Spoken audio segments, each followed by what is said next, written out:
We are the podcast where we like to own up to our mistakes. What can you be talking about?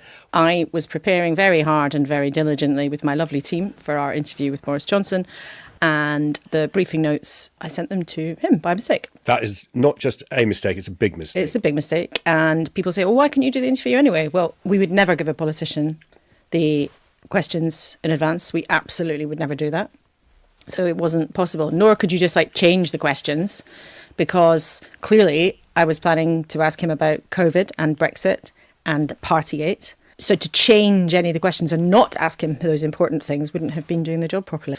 Very frustratingly and very red-facedly, we had to cancel it. The bright side was that lots of people then got in touch to tell me about their hideous faux pas. A contact who worked in a different country's parliament. Okay, so a staffer told me they were trying to email a colleague calling their boss, who was the then Prime Minister, a very bad word. Okay. However, they didn't send it to their colleague, they sent it to the Prime Minister themselves. To complete the humiliation, it was during a Prime Minister's questions session, and they saw the Prime Minister pick up their phone, read the email calling them a very bad word, and then put it. Hi everyone, Laura Kuenssberg seems to be taking her massive mistake in her stride, even if that's even what it is. The BBC journalist was set to sit down for an interview with former Prime Minister Boris Johnson, the disgraced former Prime Minister Boris Johnson. Supposedly he's planning to give him a thorough grilling. However, for some reason she accidentally sent her notes to him. According to Kuenssberg, the interview was then cancelled and she tried to explain why, but her excuse doesn't quite add up. She also tried to downplay the situation by pointing to a similar mistake made by another politician.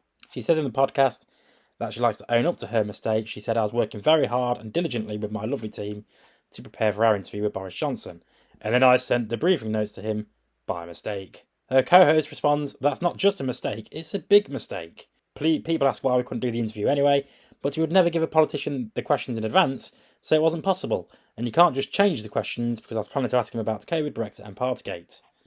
To me, this explanation doesn't really make sense. If you accidentally send the questions, why not just change them?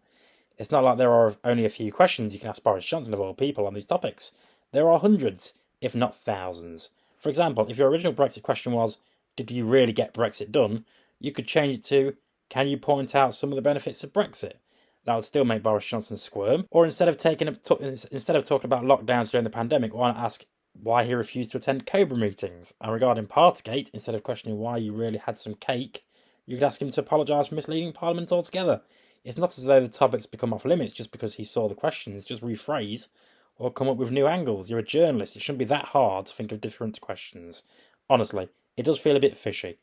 Like there's something else going on. Is it really the case that they don't send the questions to politicians in advance? I'm sceptical.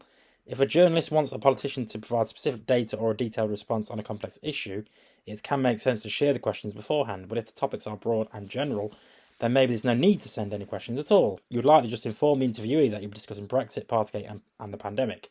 But to cancel the entire interview just because Boris Johnson saw some of the questions, it doesn't add up. Just change the questions. Not hard. Kuenssberg also tried to lighten the mood, sharing an anecdote about another faux pas.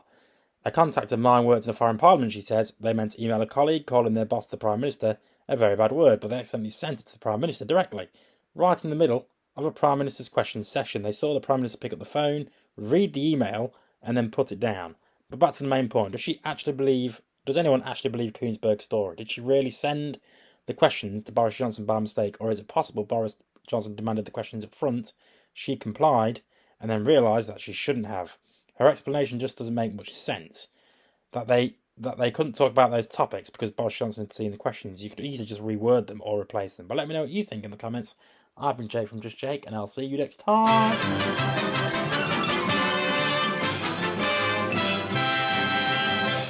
You actually made it to the end of the video. If you would like to subscribe to the channel, which, why haven't you already, is somewhere over there. And also, if you want to watch more videos, also check out over there.